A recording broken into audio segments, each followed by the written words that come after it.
আসসালামু আলাইকুম। কেমন আছো সবাই? আশা করি তোমরা সবাই ভালো আছো।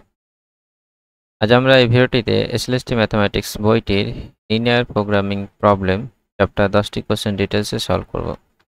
তোমরা চাইলে প্লে লিস্টে চলে যাবে কিংবা ভিডিও ডেসক্রিপশন চেক করবে, সেখানে ইম্পর্টেন্ট কোশ্চেন ও অন্যান্য চ্যাপ্টার সলিউশন সুন্দর করে সাজানো আছে। Question number 61, in graphical method the restriction on number of constant is. তো গ্রাফিক্যাল মেথডে মানে কতগুলো কনস্ট্যান্ট থাকবে তার রেস্ট্রিকশন কত সেটা আমাদের জানতে চাই। 3টে কনস্ট্যান্ট, 2টো constant, not more than 3, none of this. আমরা কনস্ট্যান্টকে জানি, কোনো একটা এলপিপি যখন আমরা ফর্মুলেট করি তখন কোনো একটা ফাংশনকে ম্যাক্সিমাইজ ও মিনিমাইজ করতে হয় এবং তার বিভিন্ন রকম কন্ডিশন থাকে, লেস দ্যান, গ্রেটার দ্যান, এরকম যেগুলো বিভিন্ন রকম কন্ডিশন থাকে, সেই কন্ডিশনকে কি বলা হয়? কনস্ট্যান্ট বলা হয়। এবং গ্রাফিক্যাল মেথড যখন আমরা সলভ করব, এলপিপি তো বিভিন্ন মেথডে সলভ করা যায়, তার মধ্যে একটা মেথড হচ্ছে গ্রাফিক্যাল মেথড। গ্রাফিক্যাল মেথড যখন সলভ করব তার কতগুলো কনস্ট্যান্ট হলে আমরা করতে পারবো সেটা আমাদের জানতে চাই, বা কতগুলো হলে করতে পারবো না সেটা আমরা ডিসকাস করতে পারি। কোশ্চেন নাম্বার 61, এখানেও কোনো রেস্ট্রিকশন থাকবে না, কারণ আমরা গ্রাফিক্যাল মেথডে কি করি, 2Dর ক্ষেত্রে মেনলি 2 ভেরিয়েবলে যখন থাকবে তখন আমরা কনস্ট্যান্টগুলো ড্র করি। স্ট্রেট লাইন হয় মেনলি, স্ট্রেট লাইনগুলো আমরা ড্র করি। দেখা গেলো এটা হলো দুটো, এটা একটা স্ট্রেট লাইন মানে একটা কনস্ট্যান্ট, এটা একটা স্ট্রেট লাইন একটা কনস্ট্যান্ট, হয়তো লেস দ্যান গ্রেটার দ্যান থাকবে, তখন আমাদের রিজিয়নটা দেখা গেলো এদিকে হচ্ছে, এটা এদিকে হচ্ছে। এদিকে আর একটা স্ট্রেট লাইন মানে আরেকটা কন্ডিশন দেখা গেলো এদিকে হচ্ছে রিপ্রেজেন্ট করলো, আবার এটা আরেকটা স্ট্রেট লাইন হলো এদিকে রিপ্রেজেন্ট করলো, আবার এদিকে এটা একটা নিলাম।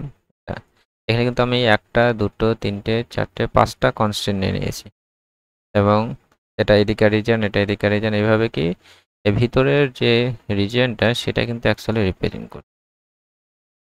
তাহলে এই ভিতরের রিজিয়নটা অ্যাকচুয়ালি রিপ্রেজেন্ট করতে গেলে কিন্তু এই 5টা কনস্ট্যান্টের প্রয়োজন, এটা এটা এটা এটা আর এটা, এই 5টা কনস্ট্যান্টই প্রয়োজন। অথচ x1 xy গ্রেটার দ্যান 0 ওটাও একটা কন্ডিশন আছে, ঠিক আছে? তাহলে এখানে কিন্তু কোনো নির্দিষ্ট সার্টেন কাইন্ড অফ নির্দিষ্ট কোনো নেই যে এতগুলোই কনস্ট্যান্ট লাগবে বা এতগুলো কন্ডিশন হলে সলভ করতে পারবো না, সেটা নয়। অনেকগুলো কনস্ট্যান্ট থাকতে পারে, সেই কনস্ট্যান্টগুলো নিয়ে একটা যে বাউন্ডারি রিজিয়ন হবে তখন আমরা স্যার অপটিমাল সলিউশন থাকবে কি থাকবে না বা আনবাউন্ডেড হচ্ছে তখন আমরা ডিসকাস করব, সেটা পরের বিষয়। কিন্তু এখানে কনস্ট্যান্টের কোনো রেস্ট্রিকশন নেই, অনেকগুলো কনস্ট্যান্ট সেটা থাকতে পারে। এখানে আমরা দেখতে পেলাম যে এখানে 5টা কন্ডিশন হলো, সেটা একটা ক্লোজ ফিগার তৈরি হচ্ছে এবং সেখান থেকে আমরা অপটিমাল সলিউশন পেতে পারি। এখানে নান অফ দিস, এই অপশনটা রাইট হবে। Next question number 62, in graphical method of A LPP if the cost line coincide with one of the feasible region then we obtain unique optimal solution, unbounded solution, infinite number of non-optimal solution, infinite number of optimal solution.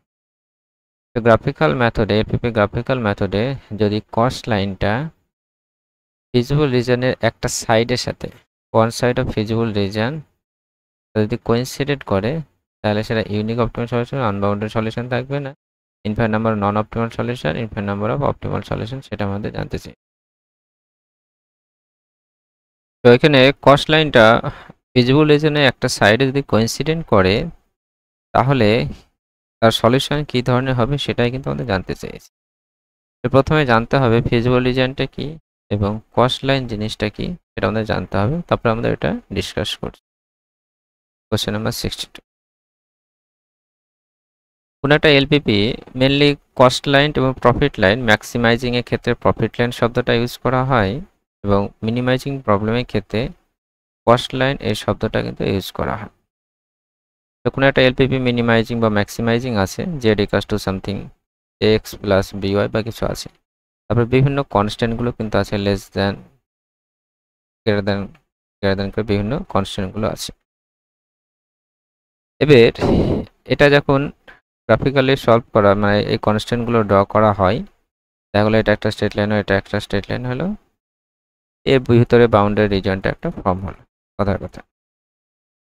এবার এই graphical মেথডের solve করার একটা approach আছে। কি approach সেটা? এই যে অবজেক্টিভ যে ফাংশন আছে সেই ফাংশনটা জাস্ট আমি কিছু একটা ধরে নিলাম। এই অবজেক্টিভ ফাংশনের জেড এর ভ্যালু আমি যদি চেঞ্জ করতে প্রথমে 1 বসলাম, সাপোজ 2 বসলাম, তাহলে কি হবে? ax plus by equals to 1 হলো, ax plus by equals to 2 হলো। এভাবে যখনই আমি এই জেড এর ভ্যালু চেঞ্জ করছি সেটা কিন্তু প্যারালাল স্ট্রেট লাইন রিপ্রেজেন্ট করবে। সবগুলোই কিন্তু ax প্লাস by হচ্ছে মানে কি স্ট্রেট, এটা স্ট্রেট লাইন, এটা স্ট্রেট লাইন, দুটো স্ট্রেট লাইন কিভাবে প্যারালাল হবে? প্যারালাল স্ট্রেট লাইন রিপ্রেজেন্ট করে। এই প্যারালাল স্ট্রেট লাইনটা মুভ করে আমরা যখন আমরা কোনো একটা ভার্টেক্সে পৌঁছাবো, এই দেখা গেলো ক্লোজ ফিগার তৈরি হলো, তার ভার্টেক্সে পৌঁছালাম, মানে একটা প্যারালাল লাইন এখানে হলো, পৌঁছাতে পৌঁছাতে দেখা গেলো এখানে আবার পেলাম এই লাইনটা, এখানে একবার আসলো এই প্যারালাল লাইনটা, বা এখানে একবার আসলো। এভাবে যখন ভার্টেক্সকে একটা ফিক্স পয়েন্ট থাকবে, একটা ফিক্স পয়েন্ট আমরা পাবো এই যে ক্লোজ ফিগারের ভার্টেক্সে, তখন এই ফিক্স পয়েন্ট আমাদের অপটিমাল সলিউশন থাকতে পারে। ঠিক আছে, থাকতে পাই, এভাবে কিন্তু আমরা পাই। এবার দেখা গেলো এমন সিচুয়েশন হলো যে এই যে কস্ট লাইনটা, এই Z equals to x plus by, এটা এই লাইনটা কোনো একটা এই যে ক্লোজ ফিগার যেটা তৈরি হয়েছে তার কোনো একটা লাইনের সাথে প্যারালাল মানে কোইন্সিডেন্ট হয়ে যাচ্ছে। ঠিক আছে, সাপোজ এই লাইনটা সাপোজ আমার 2x প্লাস 3y ইকুয়ালস 6, এবং জেড যেটা আছে সেটাও দেখা গেলো যে 2x প্লাস 3y আছে। 2x প্লাস 3y জেড এর ভ্যালু আমি যাই চুজ করি না কেন, এখানে যদি জেড এর ভ্যালু যদি 6 চুজ করি তাহলে কিন্তু পুরোপুরি এই যে এই কনস্ট্যান্টটা সাপোজ এটা আছে 2x plus 3y greater than 6 আছে, এই কনস্ট্যান্টটা হবে দেখা গেল। এবং জেড যেটা আছে 2x প্লাস 3y আছে, এটা যখন 6 চুজ করব তখন কিন্তু এটার সাথে পুরোপুরি কিন্তু কোইন্সিডেন্ট করে যাবে। যখন এরকম কোইন্সিডেন্ট করবে সেই ক্ষেত্রে কিন্তু এই যতগুলো এই যে এজ, এটা তো এজ, এজের প্রতিটা পয়েন্টে কিন্তু সেম অপটিমাল সলিউশনে কিন্তু থাকবে। তাহলে এই যে লাইন সেগমেন্ট আমরা পাচ্ছি, এই সাইডটা যেটা পাচ্ছি এই পলিগনটার, এই যে পলিগনটা ক্রিয়েট হয়েছে, এই যে এই সাইডটা যেটা আছে এই সাইডে তো ইনফাইনাইট নাম্বার অফ পয়েন্ট থাকবে। যে কোনো একটা সাইড মানে কি লাইন সেগমেন্ট মানে সেখানে ইনফাইনাইট নাম্বার পয়েন্ট, এই ইনফাইনাইট নাম্বার হবে কিন্তু অপটিমাল সলিউশন থাকবে। ঠিক আছে, যখন এই যে কস্ট লাইন বা প্রফিট লাইন দুটোই শব্দটা ইউজ করা হয়, মানে যেটা ম্যাক্সিমাইজ ও মিনিমাইজ করা হচ্ছে, এটা যদি কনস্ট্যান্ট কোনো একটা লাইনের সাথে দেখা গেল কোইন্সিডেন্ট করছে তখন কিন্তু infinite number of optimal solution থাকবে।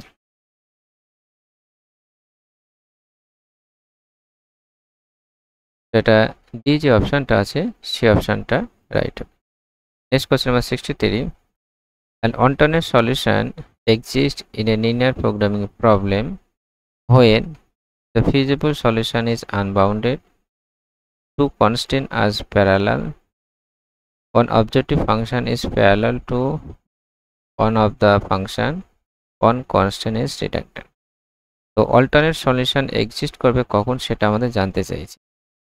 তো feasible region is unbounded, feasible রিজনটা আনবাউন্ডেড হলে কি অল্টারনেট সলিউশন থাকবে? অল্টারনেট সলিউশন মানে কি, মানে একটা পয়েন্ট আমি অপটিমাল সলিউশন পেলাম, ঠিক আছে, দেখা গেলো অন্য একটা পয়েন্টও কিন্তু সেম অপটিমাল সলিউশন পাচ্ছি, সেটাই জানতে চাইছি।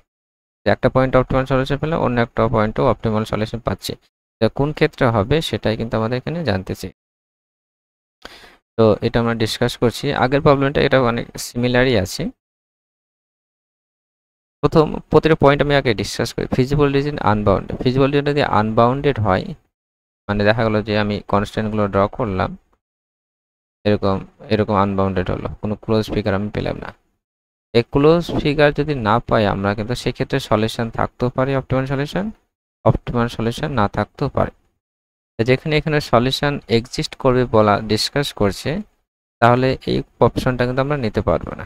ঠিক আছে, আনবাউন্ডেড এই কেসটা কিন্তু আমরা নিতে পারবো না। তো এই অপশনটা বাচ্চা হয়ে যায় টু কনস্ট্যান্ট প্যারালাল, দুটো কনস্ট্যান্ট প্যারালাল হলেই যে অল্টারনেট সলিউশন এক্সিস্ট করবে সেটা কিন্তু আমরা বলতে পারবো না। দুটো কনস্ট্যান্ট দেখা গেলো প্যারালাল হলো, এটার রিজনটা দেখা গেলো এদিক রিপ্রেজেন্ট করছে, এটার রিজনটা এদিক রিপ্রেজেন্ট করছে, দেখা গেলো এখানে কোনো ফিজিবল রিজনই কিন্তু আমরা পাচ্ছি না, এটা কোনো কমন এরিয়াই পাচ্ছি না। এই স্ট্রেট লাইনে দেখা গেলো আমি এই এদিককার রিজন নিলাম, এটা এদিক নিলাম, যদিও সব প্যারালাল, তাহলে সেক্ষেত্রে আমি কোনো সলিউশনই পাবো না, কারণ কমন রিজনই ক্রিয়েট হচ্ছে না, তাহলে এটাও আমরা বলতে পারবো না। 3 নম্বর অপশন আসি, objective function is parallel to one of the constant. Objective function যেটা, অবজেক্টিভ ফাংশন মানে আমি জেড ইকুয়ালস টু যে ফাংশন লিখে সাপোজ 2x প্লাস 3y, ঠিক আছে, এটা যদি কোনো একটা কনস্ট্যান্টের সাথে প্যারালাল হয় তাহলে কি অল্টারনেট সলিউশন এক্সিস্ট করবে? এটা আমরা একটু আগে যে ডিসকাস করলাম সেটাই কিন্তু এখানে রিপিট আছে, সেটা আমি আবার রিপিট।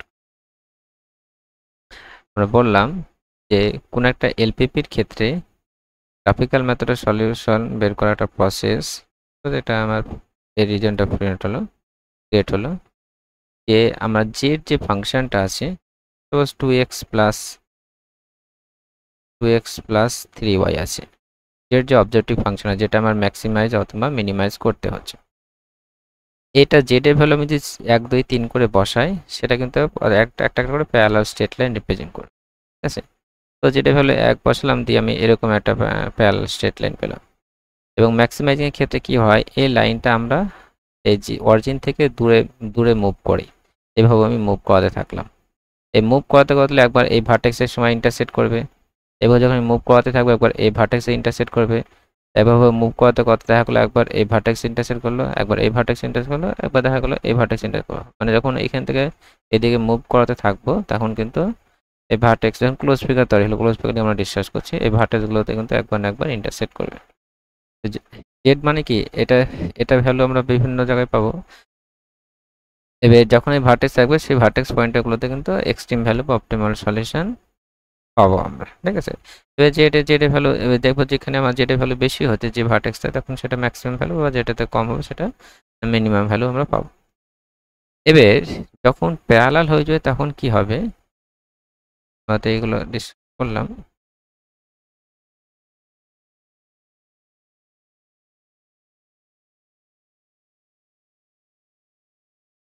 এখন দেখা গেল এটা এক্স অ্যাক্সিস, এখন কোনো সময় দেখা গেল যে এই যে জেড যেটা সেটা কোনো একটা লাইনের সাথে প্যারালাল হয়ে গেল, সাপোজ এই লাইনের সাথে প্যারালাল বা এই লাইনের সাথে প্যারালাল হলো, সেই ক্ষেত্রে কি হবে, আমরা কি করছিলাম যে এই জেডটা আমরা মুভ করাচ্ছিলাম, মুভ করে একটা সময় দেখলাম একটা এক্সাক্ট পয়েন্টে টাচ করছে, সেখানে একটু মানে অপটিমাল সলিউশন পেতে পারি সেরকম পাচ্ছি বা এরকম হচ্ছে। এবার দেখা গেল কোনো সময় এই লাইনের সাথে প্যারালাল হচ্ছে, যখন হবে তখন আমি মুভ করতে এক সময় কি এই পুরো লাইনটাকে কোইন্সিডেন্ট করবে, এবার যখন আমি মুভ করাতে থাকবো তখন পুরো এই লাইনটাকে কোইন্সিডেন্ট করবে, তখন এই লাইনের সমস্ত পয়েন্টে কি হবে, সেম ভ্যালুই দিবে, এই লাইনের সমস্ত পয়েন্ট তখন সেম ভ্যালু দেবে। সাপোজ এই লাইনটা ছিল আমার suppose 5x plus 10y equals to 20 ছিল, তো জেড এর ভ্যালু এরকম ছিল, দেখা গেল যে জেড ইকুয়ালস টু আমার 2x প্লাস 5y ছিল, x প্লাস 2y ছিল। এই x প্লাস 2y এই x প্লাস 2y আর 5x প্লাস 10y এটা কিন্তু প্যারালাল, কারণ এখানে 5 দিয়ে গুণ করলে এটা পুরোপুরি মিলে যাচ্ছে, মানে এই দুটো লাইন কিন্তু প্যারালাল। এই যখন প্যারালাল হচ্ছে, যখন আমি এই z ইকুয়ালস টু 20 এখানে 5 দিয়ে গুণ করলাম, এখানে z ইকুয়ালস টু 5 চুজ করলে 5 দিয়ে ভাগ করে 4, z ইকুয়ালস টু যদি 4 চুজ করা হয় তাহলে কিন্তু এই লাইনটাই কিন্তু চলে আসবে, কোইন্সিডেন্ট করে যাবে, ঠিক আছে। তাহলে এই কোইন্সিডেন্ট করলে কি হবে, তখন কিন্তু এই লাইনের সমস্ত পয়েন্টগুলো মানে এই যে এজের সমস্ত পয়েন্ট কিন্তু সেম ভ্যালু দেবে, ঠিক আছে। এই লাইনটা যেটা রিপ্রেজেন্ট করছে এই যে এই লাইনের উপর সমস্ত পয়েন্ট কি যাই বসায় না কেন এই লাইনের উপর সব কিছু কিন্তু করিয়ে দিচ্ছে।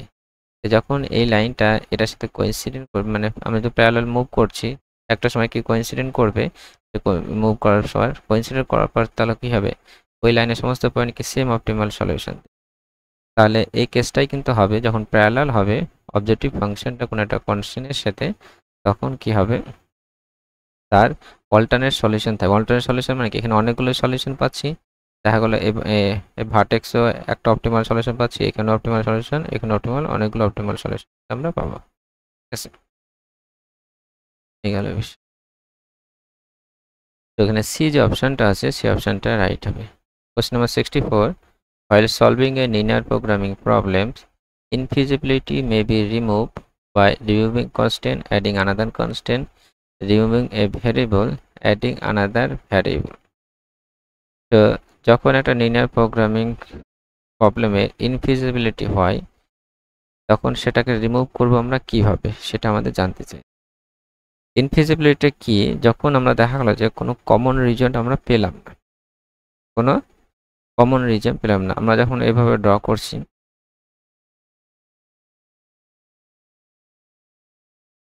গ্রাফিক্যাল মেথডে আমরা যখন ড্র করছি দেখা গেলো একটা কনস্ট্যান্ট আমরা ড্র করলাম, সেটা কিন্তু এদিকটা রিপ্রেজেন্ট করছে, আর একটা কনস্ট্যান্ট দেখা গেলো এদিকটা রিপ্রেজেন্ট করছে, নিলাম না, আর একটা কনস্ট্যান্ট দেখা গেলো এদিকটা রিপ্রেজেন্ট করছে। এই ক্ষেত্রে কিন্তু কোনো কমন রিজন কিন্তু আমরা পাবো না, এটা এদিকটা রিপ্রেজেন্ট করছে, এটা এদিকটা রিপ্রেজেন্ট করছে, এই ক্ষেত্রে কোনো কমন রিজন কিন্তু আমরা পাবো না। তাহলে এই ক্ষেত্রে কী হবে, ইনফিজিবিলিটি কেসটা তৈরি হবে। ঠিক আছে, ফার্স্ট কোয়াড্র্যান্টে হলো, কিংবা এরকমও হতে পারে যে আমরা ইন্টারসেক্টিং পয়েন্ট পেলাম,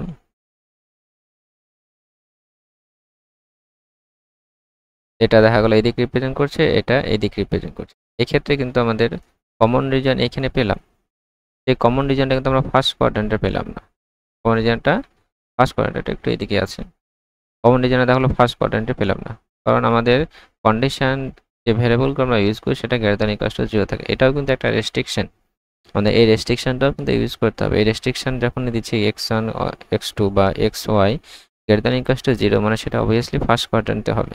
তো সমস্ত কনস্ট্যান্ট এবং ফার্স্ট কোয়াড্র্যান্ট যখন পড়বে তখনই কিন্তু ফিজিবিলিটি হবে, তাহলে এই ক্ষেত্রে কিন্তু ফিজিবল সলিউশনে ইনফিজিবিলিটির মধ্যে পড়ে যাচ্ছে এটা। তাহলে এখন বলছে যে ইনফিনিটি আমরা রিমুভ করব কিভাবে, একটা কনস্ট্যান্ট রিমুভ করে না একটা কনস্ট্যান্ট অ্যাড করে বা রিমুভ ভেরিয়েবল, এক্ষেত্রে কিন্তু একটা কনস্ট্যান্ট আমরা রিমুভ করি, সেক্ষেত্রে কিন্তু ইনফিনিটি আসতে পারে। যেমন এই কেসটাই আমরা যদি এই দেখা গেল এই প্রথম কনস্ট্যান্ট আমরা এই কনস্ট্যান্ট আমি রিমুভ করে দিলাম, এই কনস্ট্যান্ট রিমুভ যদি করে দিই তাহলে কিন্তু এদিকে এটা এদিকে রিপ্রেজেন্ট করছিল, তাহলে এই রিজনটা হচ্ছে, আর আমাদের তো কন্ডিশন আছে যে x y greater than equal to 0, x y greater than equal to 0 মানে ফার্স্ট কোয়াড্র্যান্ট নেব, x greater than equal to 0 মানে আমার এই দিকটা, y greater than equal to 0 এই দিকটায়, এবং কমন রিজনটা এটা। যখন আমি এই যে একটা কনস্ট্যান্ট সেটা আমি রিমুভ করে দিলাম, তখন কিন্তু এই ইনফিজিবিলিটি আর কিন্তু থাকলো না, তখন কিন্তু ফিজিবল হয়ে গেল। তাহলে এই অপশানটা অ্যাকুরেট হবে, বুঝতে এ বলছে। তারপরেগুলো আমরা ডিসকাস করি। অ্যাডিং আনাদার কনস্ট্যান্ট, অন্য একটা কনস্ট্যান্ট অ্যাড করে কি হবে, অন্য একটা কনস্ট্যান্ট অ্যাড করা হবে না, কারণ আমরা এই কেসটায় দেখা গেল এই কোর্সটি ইনফিজিবিলিটি আমরা এদিক পেলাম, এখানে কিন্তু ওয়াই এক্সেসটা একটু এদিকে আছে, আমরা এখানে ইন্টারসেক্ট করছি না, ঠিক আছে, ওয়াই এক্সেসটা একটু ডান দিকে আছে। তাহলে এই ক্ষেত্রে কি কোনো একটা কনস্ট্যান্ট অ্যাড করে আমরা এখানে কখনোই আনতে পারবো, এক্স অ্যাক্সিস মানে ফার্স্ট কোয়াড্রেন্টে কখনোই কিন্তু আনতে পারবো না। আমি এখানে কনস্ট্যান্ট অ্যাড করে এদিকেও নিই, তাহলে কিন্তু এই রিজনটা ডিপেন্ড করবে, এখানে কিন্তু আসবেই না, কারণ আমরা যখনই বিভিন্ন কনস্ট্যান্ট বা কন্ডিশনগুলো আমরা গ্রাফিক্যালি ড্র করি তাদের ইন্টারসেকশনটাই কিন্তু আমরা রিপ্রেজেন্ট করি। রিমুভ ভেরিয়েবল, একটা ভেরিয়েবল রিমুভ করে না, ভেরিয়েবল রিমুভ করার কোনো প্রশ্নই আছে না, কারণ ওটা আমার তো ডিসিশন ভেরিয়েবল, ওটা আমার ডিসিশন ভেরিয়েবল, ডিসিশন ভেরিয়েবল ওটা রিমুভ করার কোনো প্রয়োজন নেই, রিমুভ করে তো আমাদের সলিউশন সঠিক পাবো না আমরা। অ্যাডিং আনাদার ভেরিয়েবল, অন্য একটা ভেরিয়েবল অ্যাড করে, এটাও না, তাহলে আমাদের প্রথম যে অপশানটা আছে সেই অপশানটাই রাইট হবে। Question number 65. If one of the constant of an equation in LPP has unbounded solution, তারপর কি বলছে, if one of the constant of an LPP in a LPP has unbounded solution, কোন একটা LPP যেটা unbounded solution আছে, একটা constant, তারপরে কি বলছে দেখি, alternate solution exists, feasible region should have a line segment, solution to such LPP must be degenerate, all of the above. কোশ্চেনটা আরেকবার পড়ি, যে one of the constant of an equation in a LPP has unbounded solution, কোন একটা constant LPP যার unbounded solution আছে, একটা constant এটা ইকুয়েশন আছে, অল্টারনেট সলিউশন এক্সিস্ট, তার অল্টারনেট সলিউশন থাকবে, feasible region should have line segment, solution of such LP must be degenerated all of the above. তাহলে বিভিন্ন যে কনস্ট্যান্টের মধ্যে যে একটা কনস্ট্যান্ট যদি ইকুয়েশন থাকে, সেই ইকুয়েশনের একটা আনবাউন্ডেড সে এলপিটা আনবাউন্ডেড সলিউশন আছে, তাহলে সেই ক্ষেত্রে কি হবে সেটা আমাদের জানতে চেয়েছে। এই প্রবলেমটা বোঝার জন্য আমরা একটা এক্সাম্পল নিয়েছি, তাহলে বিষয়টি ক্লিয়ার হবে কি বলতে চাইছে।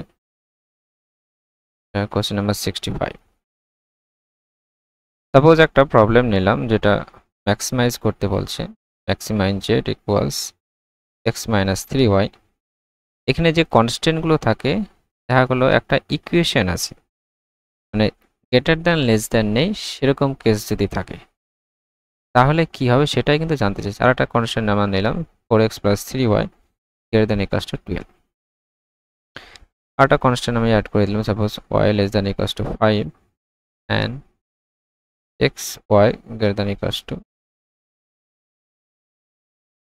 এখানে কোশ্চেনটা আরেকবার পড়ি। এখানে বলেছে যে on constant, one of the constant of an equation in LPP has unbounded solution।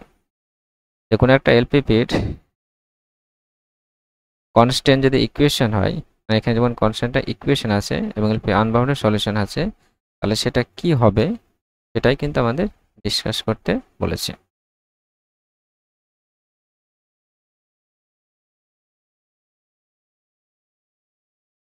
আমরা যদি এই কনস্ট্যান্টগুলো এখন গ্রাফিক্যালি ড্র করতে যাই, কি সিনারিও হচ্ছে সেটা আমরা ডিসকাস করি।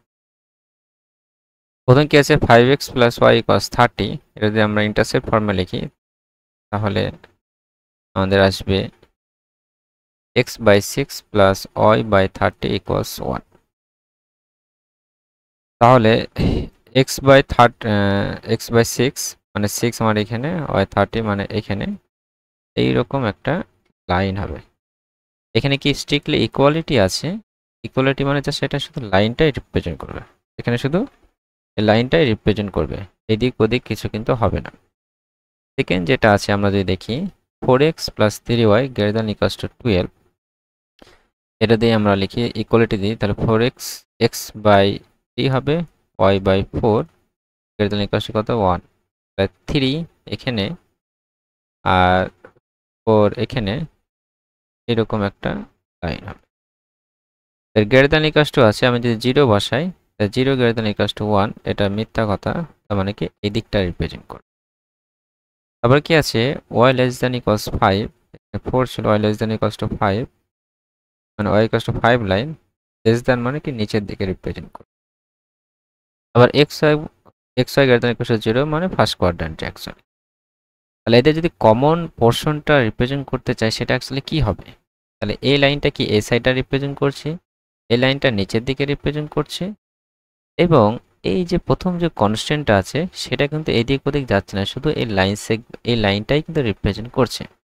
তাহলে যদি কমন রিজন যদি আমি দেখতে চাই, তাহলে শুধু এই রিজনটা, এই লাইনটাই কিন্তু কমন হবে। এদের কমন রিজন যদি এই লাইনটা কিন্তু কমন, কারণ এদিকে হচ্ছে মানে কি এই লাইনটা পড়ে যাচ্ছে, এদিকটা হওয়া মানে এটা নিচের দিকে নেওয়া হচ্ছে মানে এখান থেকে এদিকটা হয়ে যাচ্ছে, তাহলে কি এই লাইন সেগমেন্টটাই এটাই কিন্তু কমন হচ্ছে, তাছাড়া কিন্তু অন্য কোনো কমন হচ্ছে না। এই জন্য এখানে বলা হচ্ছে যে মানে এই ধরনের সিনারিওর কেসে ফিজিবল রিজন যেটা হবে সেটা কিন্তু একটা লাইন সেগমেন্ট হবে। এখানে ফিজিবল রিজন যেটা হলো সেটা কিন্তু একটা লাইন সেগমেন্ট হচ্ছে, নির্দিষ্ট এখান থেকে এখানে কিন্তু হচ্ছে। এবার আমরা দেখি যে এখানে অপশনগুলো কি কি আছে।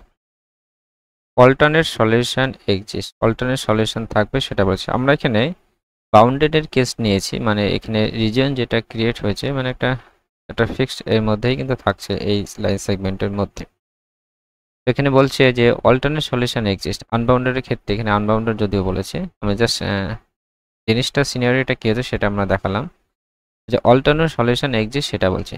আনবাউন্ডেড যদি হয় কোনো একটা এলপিপির আমরা রিজিয়নটা, সেই ক্ষেত্রে কিন্তু সলিউশন থাকতেও পারে না থাকতেও পারে, দুটো কেসই হয়। তাহলে আমি শিওরলি বলতে পারবো না যে অল্টারনেট সলিউশন এক্সিস্ট করবে। অল্টারনেট সলিউশন এক্সিস্ট করা মানে যখন ইনফাইনাইট নাম্বার অফ সলিউশন হবে, যখন আনবাউন্ডেড রিজন ক্রিয়েট হয় বা কোনো একটা আনবাউন্ডেড লাইনই হলে দেখা গেলো যে এই লাইন সেগমেন্টটা এখান থেকে এই দিকটা পুরোটা রিপ্রেজেন্ট করছে, ঠিক আছে।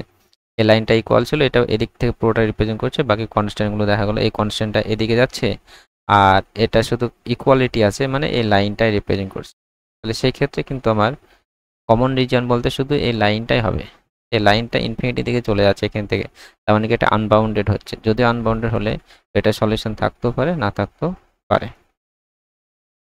Feasible region should have line segment, এটা কিন্তু সত্য যে ফিজিবল রিজন যেটা হবে সেটা কিন্তু একটা লাইন সেগমেন্ট হবে। এখানে কিন্তু সেটাই পেয়েছি আমরা। এখানে ফিজিবল রিজনটা কি হয়েছে, একটা লাইন সেগমেন্ট পেয়েছি। Solution to such LPP must be degenerated, এটা বলতে হবে না, অল অফ দ্য অ্যাভাব। এখানে সি যে বি যে অপশনটা আছে সেটা লাইন সেগমেন্ট বলছে, কিন্তু লাইন সেগমেন্ট না হতেও পারে। এখানে যদি ইনফিনিটি পর্যন্ত চলে যায় সেক্ষেত্রে লাইন সেগমেন্টও না হতে পারে। তাহলে আনবাউন্ডের ক্ষেত্রে এখানে কিন্তু একটা ফিক্সড লাইন সেগমেন্ট হবে সেটাও কিন্তু বলা যাচ্ছে না, কারণ এটা ইনফিনিটি পর্যন্ত চলে যাবে আনবাউন্ডেড যেহেতু বলেছে।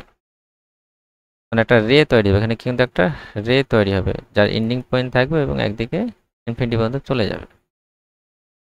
আবার এখানে যদি 3 নম্বর অপশন দেখি, solution of such LPP must degenerated, degenerated solution থাকবেই মাস্ট, সেটা কিন্তু বলতে পারবো না। ডিজেনারেট মানে কি, দেখা গেল এক্স কিংবা ওয়াই এর মধ্যে যে কোনো একটা জিরো আসছে, সেরকম না হতেও পারে। আমি যে এখানে ড্র করলাম, দেখা গেলো যে এই যে লাইনটা আছে সেই লাইনটা দেখা গেলো এই বরাবর যাচ্ছে, সেক্ষেত্রে দেখা গেলো আমার এটা এদিকে রিপ্রেজেন্ট করছে আর এটা এই লাইনটা রিপ্রেজেন্ট করছে। তাহলে এদের কমন রিজন শুধু কিন্তু এই লাইনটাই হবে। এই লাইনটার উপরে কিন্তু এক্স কিংবা ওয়াই কিন্তু জিরো নেই। তাহলে এই অপশনটা তো হচ্ছে না, অল অফ দ্য অ্যাবাভ তো হবে না। তাহলে এখানে অল্টারনেট সলিউশন এক্সিস্ট, এটা কোন সময় হতেও পারে, না হতেও পারে। তাহলে আনবাউন্ডেড সলিউশন বলেছে, আনবাউন্ডেড মানে ইনফিনিটি পর্যন্ত চলে যাচ্ছে। আনবাউন্ডেড সলিউশনের ক্ষেত্রে রে যদি এভাবে চলে যায় ইনফিনিটির দিকে, তাহলে আমাদের ম্যাক্সিমাইজিং যদি বলা হয়, তাহলে এই এক্স এর ভ্যালু আমি ইনফিনিটি পর্যন্ত বাড়িয়ে নিতে পারবো। জেড এর ভ্যালু যাই থাকা গেল, দেখা হলো এক্স প্লাস 5y আছে, আমি এক্স ওয়াই কিন্তু ইনফিনিটি পর্যন্ত ডান দিকে নিয়ে চলে যেতে পারবো। তাহলে এক্ষেত্রে ডান দিকে বেড়ে যাওয়া মানে কি, আমি প্রতিটা অল্টারনেট সলিউশন মানে কি, অপটিমাল সলিউশন থাকবে, সেম অপটিমাল সলিউশন বিভিন্ন পয়েন্টে থাকবে। তাহলে সেটাও কিন্তু এখানে বলা যাচ্ছে না যে সেম অপটিমাল ভ্যালু অনেকগুলো পয়েন্টে থাকবে। তাহলে এই অপশনটা চুজ করতে পারবো। এখানে অ্যাকচুয়ালি লাইন সেগমেন্ট হচ্ছে না, রে হচ্ছে। দেখুন বাউন্ডেড ফিগার হবে, যেটা আমরা একটা ড্র করলাম এক্সাম্পল, এই ক্ষেত্রে কিন্তু একটা নির্দিষ্ট লাইন সেগমেন্ট হচ্ছিল। এই ক্ষেত্রে লাইন সেগমেন্ট হচ্ছিল যখন বাউন্ডেড রিজন ক্রিয়েট হচ্ছিল, কিন্তু এই ক্ষেত্রে আনবাউন্ডেড বলেছে, সেখানে লাইন সেগমেন্ট হচ্ছে না, অ্যাকচুয়ালি রে হচ্ছে। তো এই বি অপশনটা হয়তো চুজ করা যেতে পারে এই ক্ষেত্রে। আর অল্টারনেট সলিউশন কোনো সময় থাকতেও পারে, না থাকতেও, এটা শিওরলি বলা যাবে না।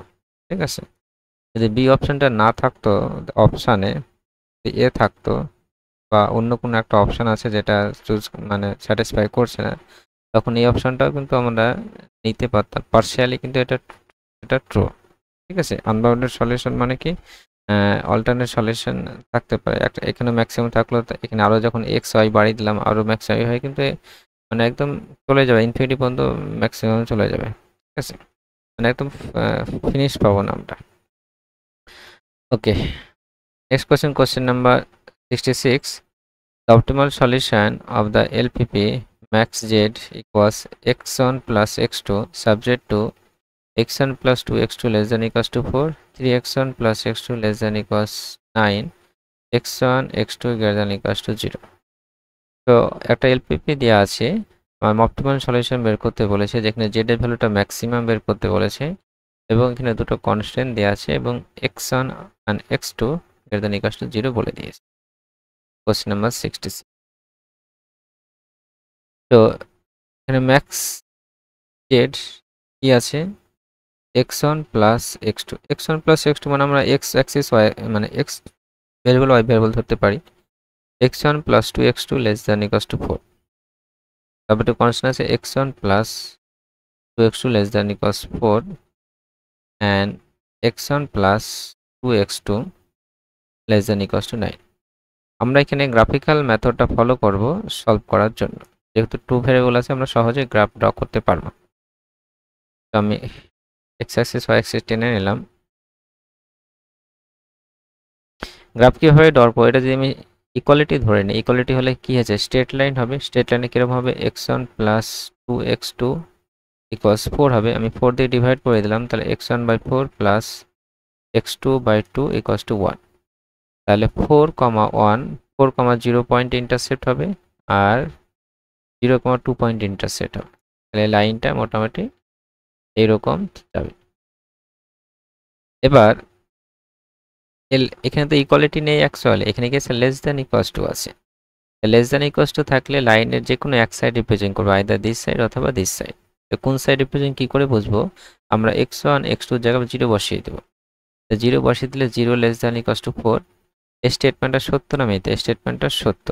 তার মানে কি, এই যে লাইনটা আছে এই লাইনটার অরিজিন যেদিকে সেই দিকটা নেবে। তো অরিজিন আমার কি এই দিকে আছে, মানে এই দিকটা নেবে, ঠিক আছে। তারপর আমার সেকেন্ডটা আমরা ড্র করবো, এটা যদি আমি ইকুয়ালিটি করে দিই, তাহলে x1 প্লাস 2x2 ইকুয়ালস 9, 9 দিয়ে যদি ডিভাইড করে দিই তাহলে x1/9 plus x2 by intercept ফর্মে লিখবো, তাহলে 9/2 ইকুয়ালস 1। তাহলে x ইন্টারসেপ্ট 9, এখানে আমার 4 ছিল, 9 মানে একটু দূরে চলে যাবে এখানে। আর y ইন্টারসেপ্ট হচ্ছে 9/2, 9/2 মানে হচ্ছে 4.5, 4.5 মানে মোটামুটি এরকম এলাকা।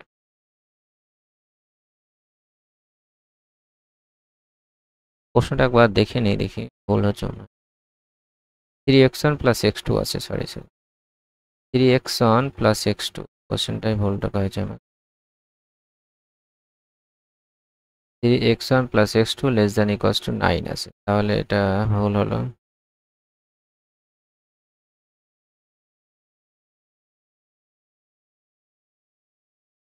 তো 3x1 plus x2 equals to 9 করে দিলাম, 9 দিয়ে ডিভাইড করে দিই, তাহলে x1/3 x2/9 ইকুয়ালস টু 1। তাহলে x ইন্টারসেপ্ট আমরা এখানে কি পেয়েছিলাম, এই পয়েন্টটা 4,0, এই পয়েন্টটা পাইছিলাম আমরা 0,2। তাহলে x ইন্টারসেপ্ট কত, 3 আছে, 3 মানে এখানে, y ইন্টারসেপ্ট 9 মানে এখানে। তাহলে নেক্সট যে লাইনটা হবে মোটামুটি এরকম লাইন হবে। এবং এই লাইনটার এখানে তো ইকুয়ালিটি নেই, এখানে কি লেস দ্যান ইকুয়ালস টু আছে। তাহলে লাইনে কোন সাইডে রিপ্রেজেন্ট করবে, যে কোনো এক সাইড। তাহলে এখানে x1 x2 0 বসিয়ে দাও, 0 লেস দ্যান ইকুয়ালস টু 9। এটা স্টেটমেন্টটা সত্য, মানে এই স্টেট লাইন থেকে 0-র দিকে, মানে এই সাইডটা রিপ্রেজেন্ট করবে, এই লাইন থেকে এই সাইডটা রিপ্রেজেন্ট। আমাদের কমন রিজিয়নটা নিতে হবে। কমন রিজিয়ন কোনটা হবে, এই স্টেট লাইন থেকে নিচের দিকে রিপ্রেজেন্ট করছে আর এই স্টেট লাইন থেকে এই দিকটা রিপ্রেজেন্ট করছে। আর x1 আর x2 দুটোই পজিটিভ, মানে ফার্স্ট কোয়াড্রেন্টে। কমন রিজন বলতে আমার এই রিজনটা কিন্তু রিপ্রেজেন্ট করে। হলো এই পয়েন্টটা আমার, এই পয়েন্টটা হচ্ছে আমার 0। এবার এই যে যে কমন রিজনটা রিপ্রেজেন্ট করছে সেটা কিন্তু একটা বাউন্ডেড রিজন হয়ে গেছে। কি আছে, বাউন্ডেড। যখন এই রিজনটা বাউন্ডেড হয়ে যাবে তখন তার অবভিয়াসলি অপটিমাল সলিউশন থাকবে। ম্যাক্সিমাইজিং যদি বললে তার ম্যাক্সিমাইজিং সলিউশন থাকবে, মিনিমাইজিং বললে মিনিমাইজ সলিউশন কিন্তু থাকবে, যখন সেটা বাউন্ডেড ক্রিয়েট তৈরি হবে, বাউন্ডেড রিজন যখন তৈরি হবে। এর অপটিমাল সলিউশন কোথায় পাবো, এই যে বাউন্ডেড রিজনে যে পলিগনটা তৈরি হয়েছে তার যে ভার্টেক্সগুলো আছে, এখানে 4টে ভার্টেক্স আছে, এই ভার্টেক্সগুলোতে কিন্তু অপটিমাল সলিউশন থাকবে। এই ভার্টেক্স কোঅর্ডিনেটস আমরা জানি 0,0, এই ভার্টেক্স 3,0 আর এই ভার্টেক্সটা আমার জানা নেই, বের করতে হবে। এই ভার্টেক্সটা আমার 0,2, তাহলে এই ভার্টেক্সটা আমাকে বের করতে হবে। তাহলে এই ভার্টেক্সটা যদি বের করতে হয় তাহলে আমাকে এই দুটো লাইন সলভ করতে হবে। যে ভার্টেক্সটা কি, এই দুটো লাইনে পয়েন্ট অফ ইন্টারসেক্ট, এই দুটো লাইন যদি সলভ করি, আমি সাপোজ সেকেন্ড ইকুয়েশন দিয়ে x2 ভ্যালুটা বের করলাম, তাহলে x2 ভ্যালু কত হবে, 9 - 3x1 সেকেন্ড ইকুয়েশন থেকে। এটা ফার্স্ট ইকুয়েশনে বসিয়ে দিলাম, x1 প্লাস 2 ইন্টু 9 minus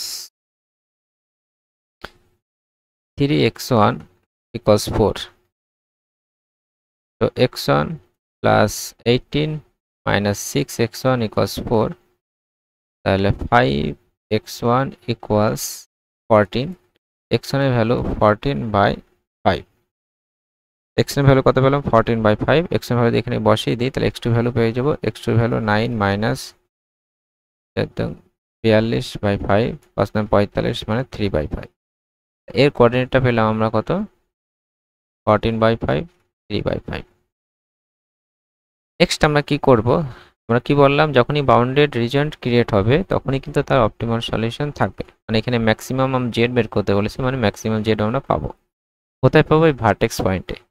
তাহলে এই যে চারটে ভার্টেক্স আছে, চারটে ভ্যার্টেক্সে আমরা জেড এর ভ্যালুটা বের করব। যেটা বেশি হবে সেটাই তার ম্যাক্সিমাম ভ্যালু হয়ে যাবে। তাহলে জেড অ্যাট, এই পয়েন্টগুলোর নাম দিচ্ছি, এটা ও, এটা এ, এটা বি, এটা সি। জেড অ্যাট ও যদি বলা হয় তাহলে কথা হবে জেড এর ভ্যালু 0 হবে, যেহেতু দুটোই 0। জেড অ্যাট যদি এ বলি, তাহলে এতে জেড এর ভ্যালু, তাহলে আমি এখানে বসিয়ে দেবো। তাহলে x1 এর ভ্যালু কত? 3, 3 + 0 মানে কত? 3। জেড অ্যাট বি যদি বের করি, বিতে জেড এর ভ্যালু কত? 14/5 3/5। ঠিক আছে, x1 + x2 আছে, দুটো যোগ হয়ে যাবে, তাহলে 17/5 মানে 3 3 5 15 16 17 4 5 4 5 25 3.4। জেড অ্যাট যদি সি বের করি, এটা কত হবে আমাদের? 0 + 2 মানে কত হবে? 2 হবে। তাহলে আমি তিনটে পয়েন্টে, চারটে পয়েন্টে আমি জেড এর ভ্যালুটা আমরা পেয়ে গেলাম। এবার আমাকে দেখতে হবে কোনটা এখানে ম্যাক্সিমাইজ বলেছে, ম্যাক্সিমাম জেড। তাহলে যেটা বেশি সেটা হবে, তো ম্যাক্সিমাম জেড কিন্তু এটা 3.4 হচ্ছে ম্যাক্সিমাম। তাহলে এই ভ্যালুটাই কিন্তু হবে। এটা কোন পয়েন্টে আমরা পেয়েছি? 14/5 মানে সি বি পয়েন্টে। বি পয়েন্ট মানে আমার এই পয়েন্টটা 14/5 3/5। তো এটা সি যে অপশানটা আছে সে অপশানটা রাইট হবে, 14/5, 3/5। নেক্সট কোয়েশ্চেন দেখি, question number 67। The optimal solution of the LPP minimum of z 5x1 plus 9x2 subject to 2x1 plus x2 less than equals to 4, 3x1 plus 2x2 greater than equals to 6, x1 x2 greater than equals to 0 is। তো একটা LPP দেওয়া আছে যেটা minimum value বের করতে পারছেন, optimal solution কত আছে দেখতে হবে।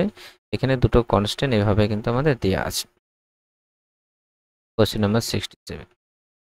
আমি প্রবলেমটা একবার লিখি। Minimum of Z 5x1 plus 9x2 আছে।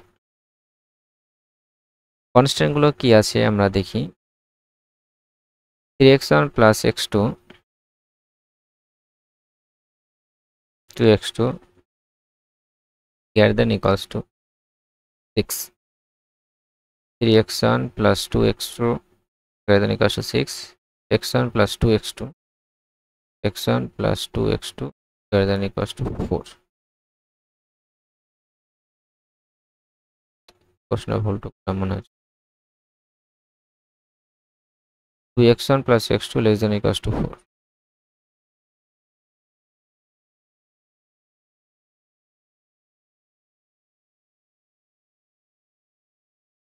2x1 plus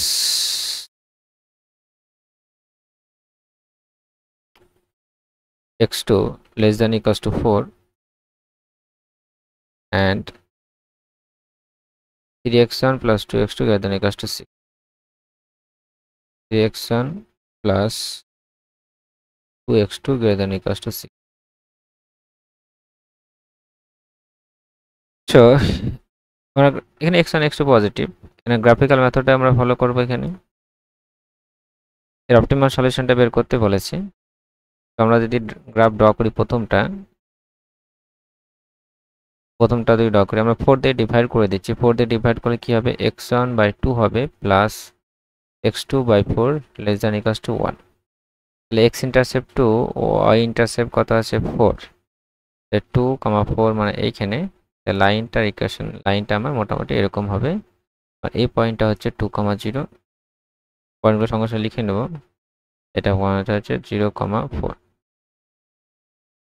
এবং কোন দিকটা রিপ্রেজেন্ট করবে? লেস দ্যান ইকুয়ালস টু আছে, আমি যে 0 পয়েন্ট বসিয়ে দিই, তাহলে 0 less than equals two 4 satisfy করছে, মানে এই লাইন থেকে 0 দিকটা রিপ্রেজেন্ট করবে, এই সাইডটা রিপ্রেজেন্ট। নেক্সটটা আমরা যদি লিখি, এখানে 6 দিয়ে ডিভাইড করে দিই ইন্টারসেপ্ট ফর্মে লেখার জন্য, তাহলে x/2 হয়ে যাবে 6 দিয়ে ডিভাইড করলে x2/3 greater than equals to 1, x intercept 2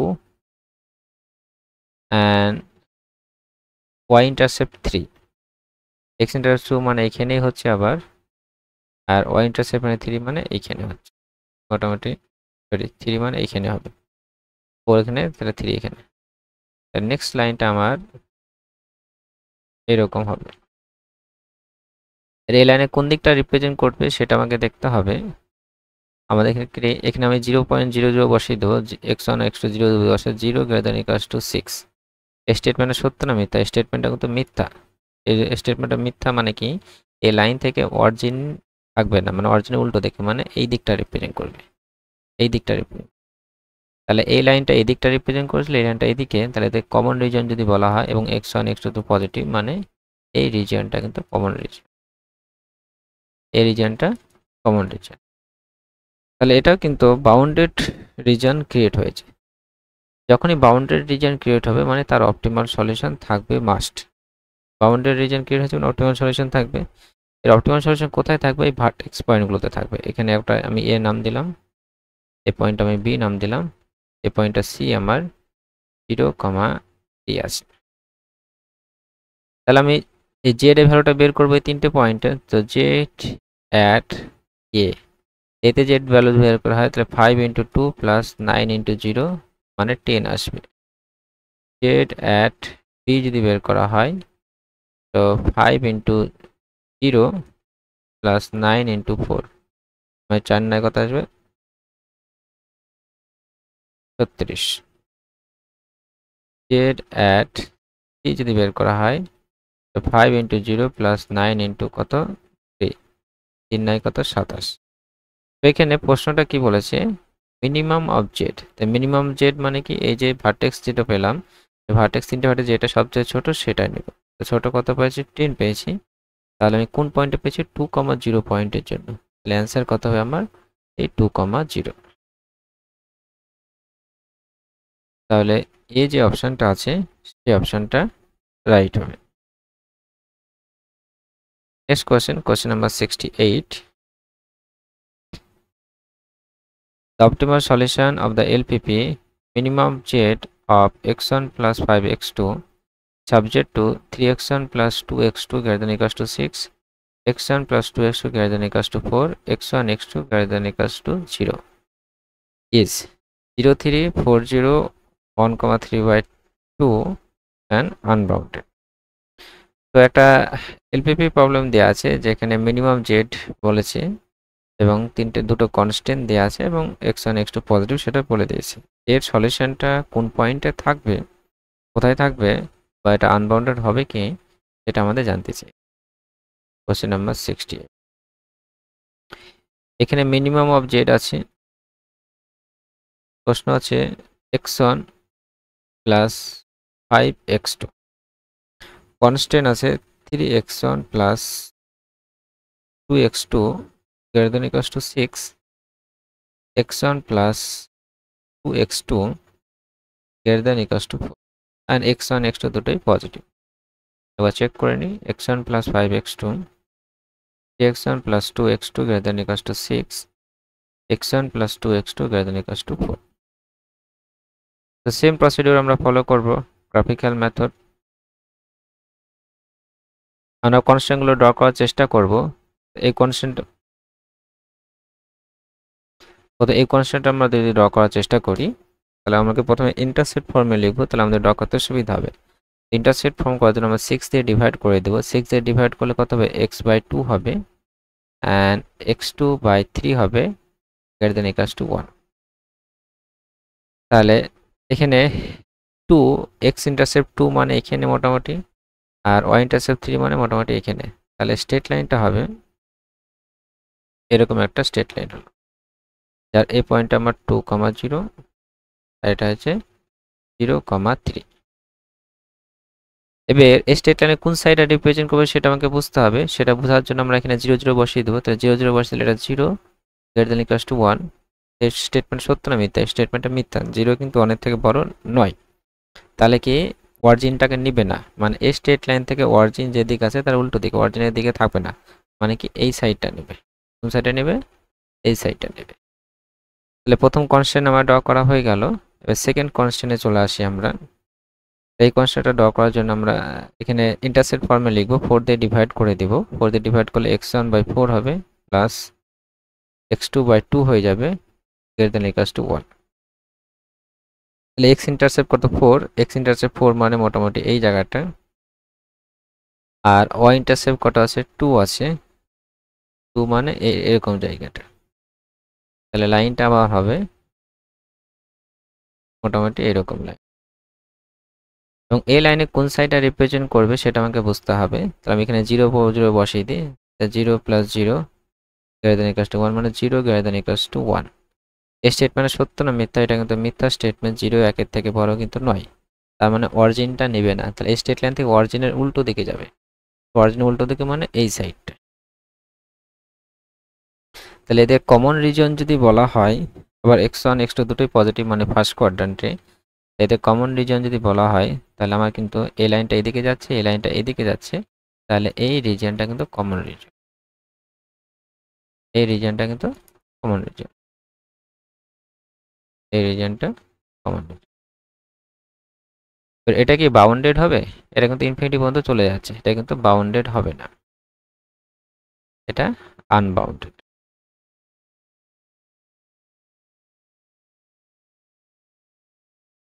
তাহলে যখন আনবাউন্ডেড হবে সেই ক্ষেত্রে আনবাউন্ডেড রিজিয়ন, আনবাউন্ডেড সলিউশন বলছি না, আনবাউন্ডেড রিজিয়ন।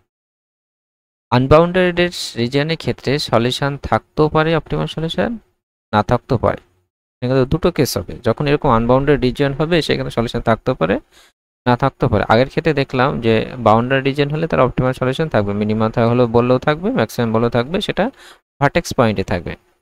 এই যখন আনবাউন্ডেড হবে সেক্ষেত্রে সলিউশন থাকতেও পারে, সলিউশন না থাকতেও পারে। এর কখন থাকবে কখন থাকবে না সেটা আমরা সেই ডিসকাশনে আসছি। তো এই থাকবে কি থাকবে না সেটা ডিসকাস করার জন্য প্রথমে আমাদের এই ভার্টেক্স পয়েন্টগুলোকে আমরা ভ্যালু বের করে নিব। এই পয়েন্টটা কত ছিল? আমরা এই পয়েন্টে এটা ছিল 4,0 আর এই পয়েন্টটা আমার ছিল 3, এই পয়েন্টটা 0,2। এটা দরকার না আমার। এই পয়েন্ট, এটা একটা ভার্টেক্স, এটা একটা ভার্টেক্স, আমি এ নাম দিলাম। এই বিটা আমাকে বের করতে হবে, এটা সি নাম দিলাম। তাহলে আমি বলছি আনবাউন্ডেড রিজন সলিউশন থাকবে কি থাকবে না সেটা ডিসকাস করার জন্য থাকতে পারে, না থাকতে পারে। থাকবে কি সেটা কিভাবে চেক করব?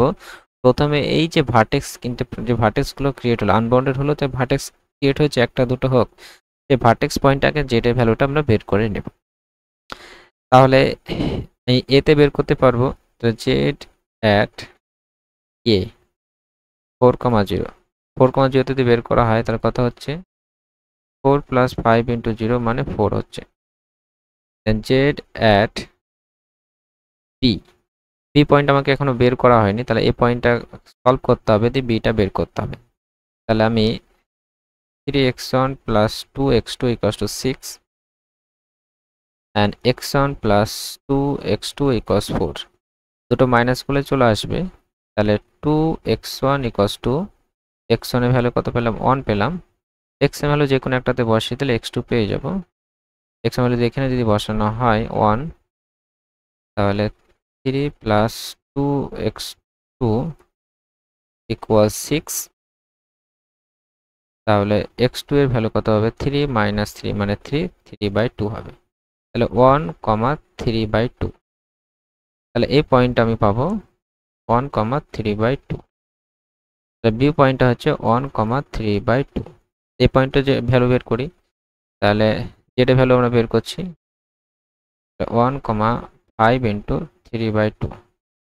তাহলে কত হচ্ছে? 2 কে 2, 3 × 5 = 15, 17/2 মানে 8.5। জেড অ্যাট সি, সি পয়েন্টটা কত আছে আমার? 0,3। তো 0,3 যদি বের করা হয় 1 + 0 + 5 × 3 মানে 3 × 5 = 15। নেক্সট, আনবাউন্ডেড রিজন হলে ভার্টেক্সগুলোতে ভ্যালু বের করে নেব। তারপরে কি করব আমরা? এই যে তিনটে পয়েন্টে ভার্টেক্স বের করে দিলাম, তারপরে দেখবো মিনিমাম প্রবলেম না ম্যাক্সিমাম প্রবলেম। এটা মিনিমাম প্রবলেম। তাহলে 3টে পয়েন্ট হয়েছে, সবচেয়ে কোনটা ছোট কোনটা হয়েছে 4 হয়েছে, 4টাকে নিব। 4টাকে নেওয়ার পর এই যে আমার জেড এর যে ভ্যালুটা মিনিমাইজ করতে বলেছে সেটা এবং এইটা x1 plus 5x2 less than equals to strictly less than hyperplane বের করবো মিনিমাম প্রবলেমের ক্ষেত্রে। সেটা কেন সেটাও ডিসকাসে আসছি পরে। আমি আবার রিপিট করছি, যখন আনবাউন্ডেড রিজন হবে তখন ভার্টেক্স পয়েন্টগুলো ভ্যালুগুলো বের করে নেব। ভ্যালু বের করার পর এই যে অবজেক্টিভ যে ফাংশন আছে সেটা মিনিমাম প্রবলেমের ক্ষেত্রে ওটা স্ট্রিক্টলি লেস দ্যান করব এবং যেটা মিনিমাম ভ্যালু পেয়েছি সেটা মানে লেস দ্যান সেটা করে নেব। দিয়ে এই যে হাফ প্লেনটা, এই হাফ প্লেনটা আমরা ড্র করব। হাফ প্লেনটা ড্র করার পর যদি কোনো কমন রিজন থাকে ওই আগের ফিজিবল রিজনের সাথে, তাহলে কিন্তু অপটিমাল সলিউশন থাকবে না, আনবাউন্ডেড সলিউশন হয়ে যাবে। আর যদি কোনো কমন রিজন না পাই তাহলে যে 4 যেটা পেয়েছিলাম সেটাই কিন্তু অপটিমাল সলিউশন হয়ে যাবে, যে পয়েন্টে সেই পয়েন্টে হয়ে যাবে। আমাকে এই হাইপার প্লেনটা আমাকে ড্র করতে হবে। এটা হাইপার প্লেন ড্র করলে আমি x1/4 মানে হাফ পেজটা ড্র করতে হবে, x2/4/5 হবে লেস দ্যান 1। তাহলে এটা 4 x ইন্টারসেপ্ট 4 মানে আমার এই জায়গাটা হচ্ছে, আর y ইন্টারসেপ্ট হচ্ছে 4/5। 4/5 মোটামুটি এইরকম একটা পজিশন। আর এটা স্ট্রিক্টলি লেস দ্যান আছে, তাহলে এখানে আমি ডটেড লাইনটা ইউজ করব, মানে এইরকম একটা লাইন।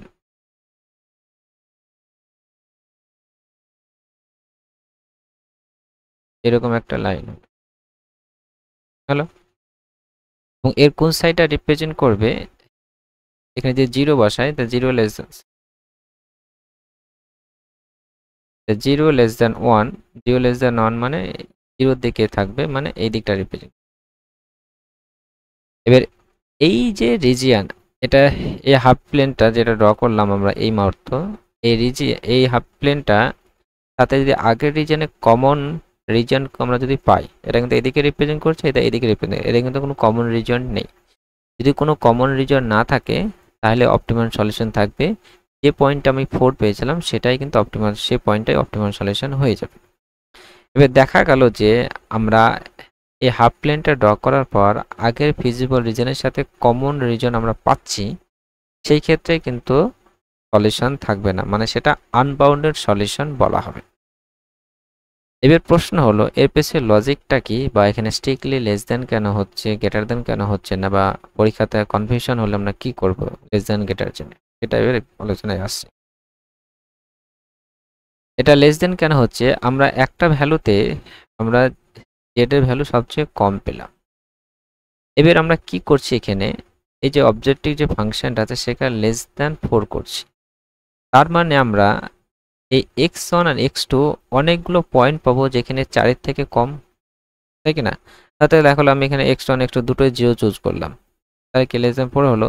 কিংবা x1 আমি 0 চুজ করলাম আর x2 এমন চুজ করলাম যা হলো 1/100 চুজ করলাম, 1/100, সেটা কিন্তু 4 থেকে কম হচ্ছে। তাহলে আমি x1 x2 এমন কিছু চুজ করব যেটা 4 থেকে কম হলো।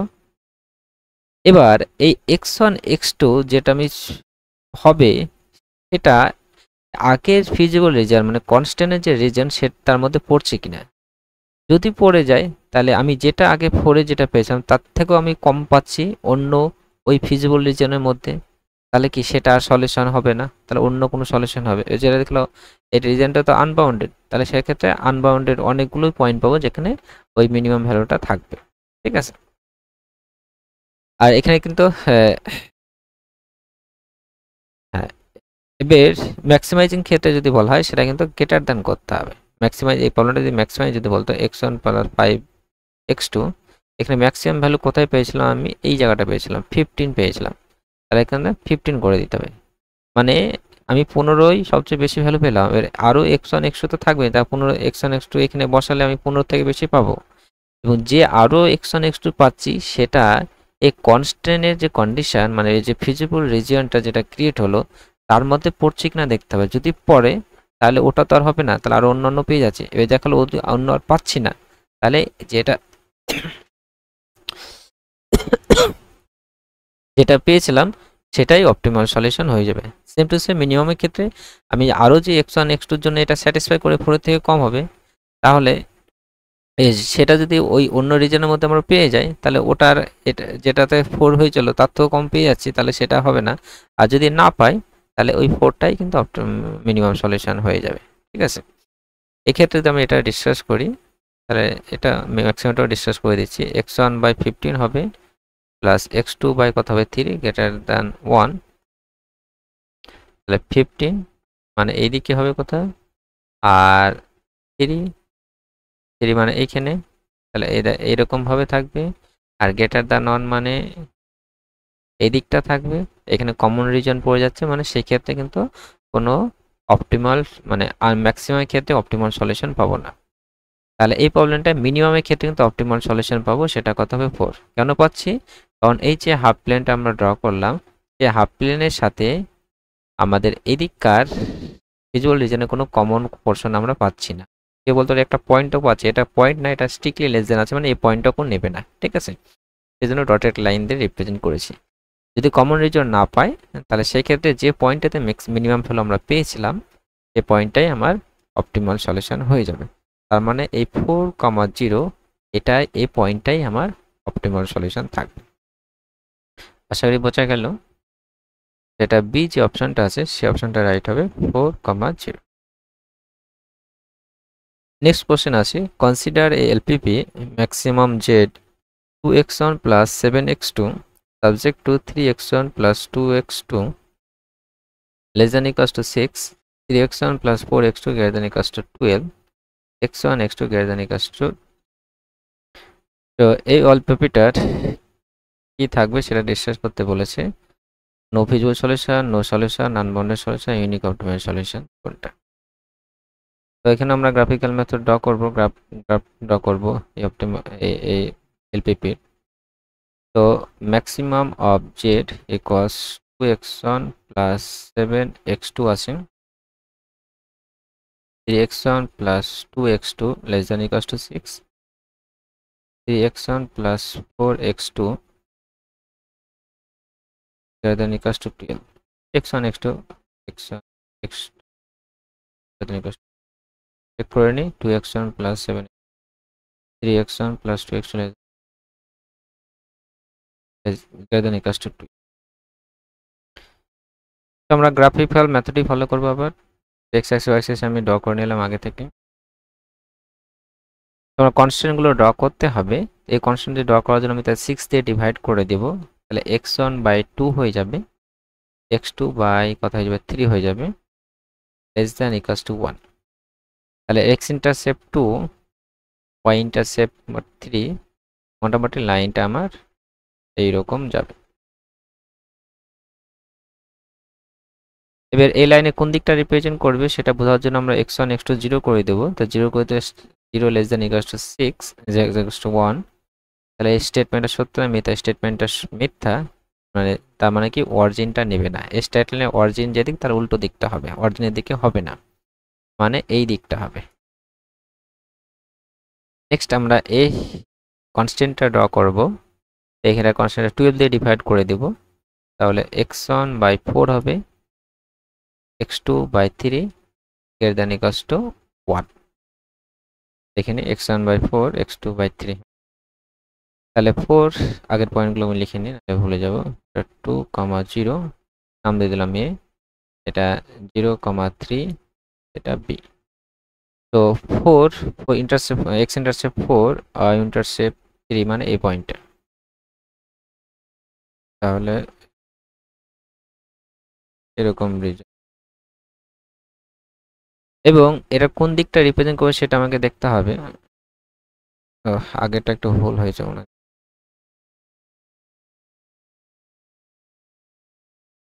আগেরটা একটু ভুল হয়েছে। এই স্টেটমেন্টটা সত্য যে 0 1 থেকে ছোট, 0 1 থেকে ছোট স্টেটমেন্টটা কিন্তু সত্য। তার মানে কি এখান থেকে অরিজিনের 0 দিকে নেবে, মানে এই দিকটা নেবে, এই দিকটা নেবে। ঠিক আছে, তো এই লাইনটা আসি,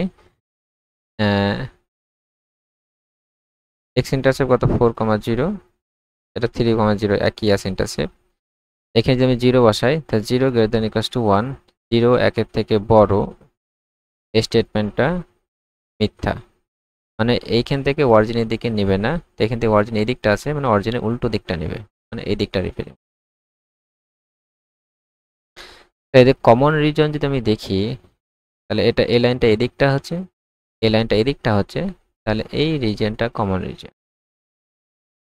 সরি, এটা কমন রিজন হবে না।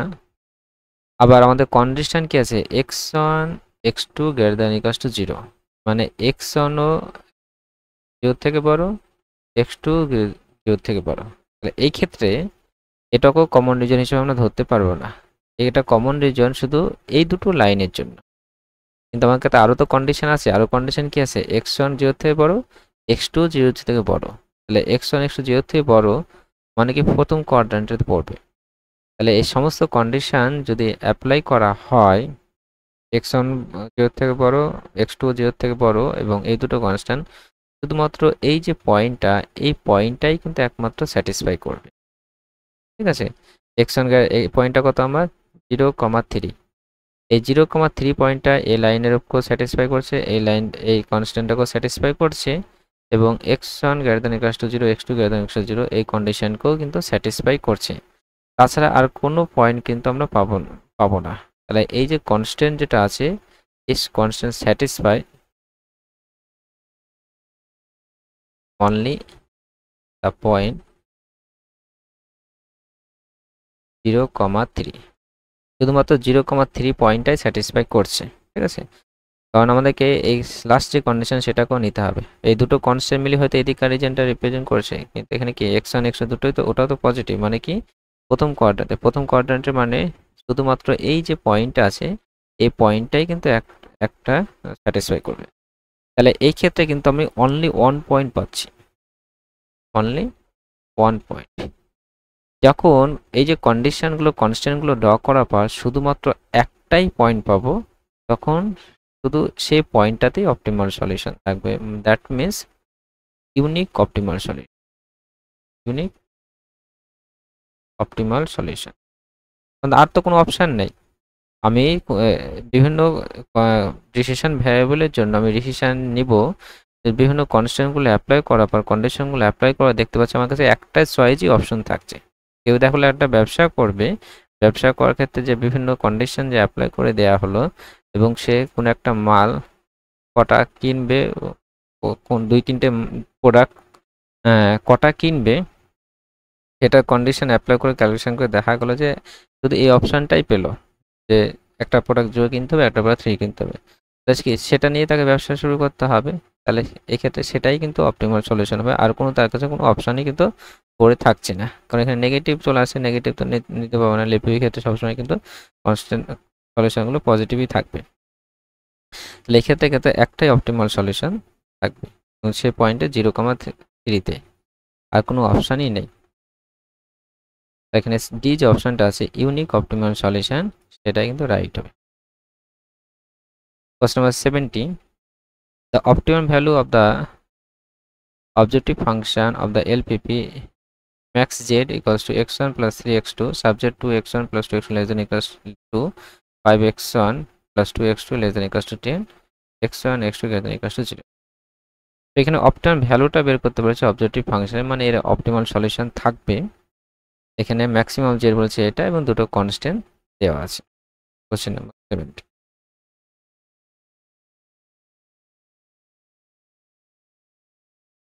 কোশ্চেনটা কি আছে, z equals to max z equals to x1 plus 3x2, x1 plus 3x2, constant কি আছে x1 plus 2x2 less than equals to x1 plus 2x2 less than equals to 2, and that of 5x1 plus 2x2 less than equals to 10, 5x1 plus 2x2 less than equals,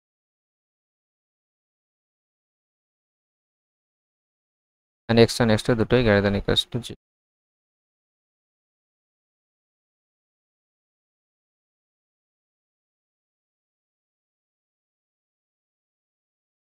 তো আমরা প্রথমে কনস্ট্যান্টগুলো draw করার চেষ্টা করব। এই কনস্ট্যান্টটা যদি draw করা হয় তাহলে আমি 2 দিয়ে ডিভাইড করব x ইন্টারসেপ্ট ফর্মে আনার জন্য। তাহলে x2/2 plus x1/2 x2/1 less than equals to কত হলো 1 হলো। তাহলে x ইন্টারসেপ্ট 2 y ইন্টারসেপ্ট 1 2 1 মানে লাইনটা মোটামুটি আমার এইরকম। পয়েন্টগুলো আমি লিখে নেব সঙ্গে সঙ্গে 2,0 আমি দিয়ে দিলাম এই পয়েন্টটা 0,1 এটা বি নাম। এই কোন সাইডটা রিপ্রেজেন্ট করবে? তো এখানে আমি 0 পয়েন্ট বসালে 0 লেস দেন ইকুয়ালস টু 1 এই স্টেটমেন্টটা সত্য 0 1 এর থেকে ছোট মানে এই দিকটা রিপ্রেজেন্ট।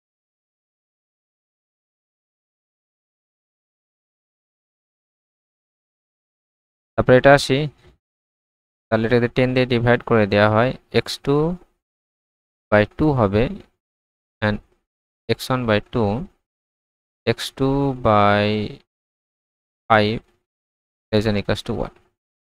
তাহলে 2 এখানে আর 5 মোটামুটি এইখানে হলো, তাহলে লাইনটা মোটামুটি এরকম দাঁড়াবে।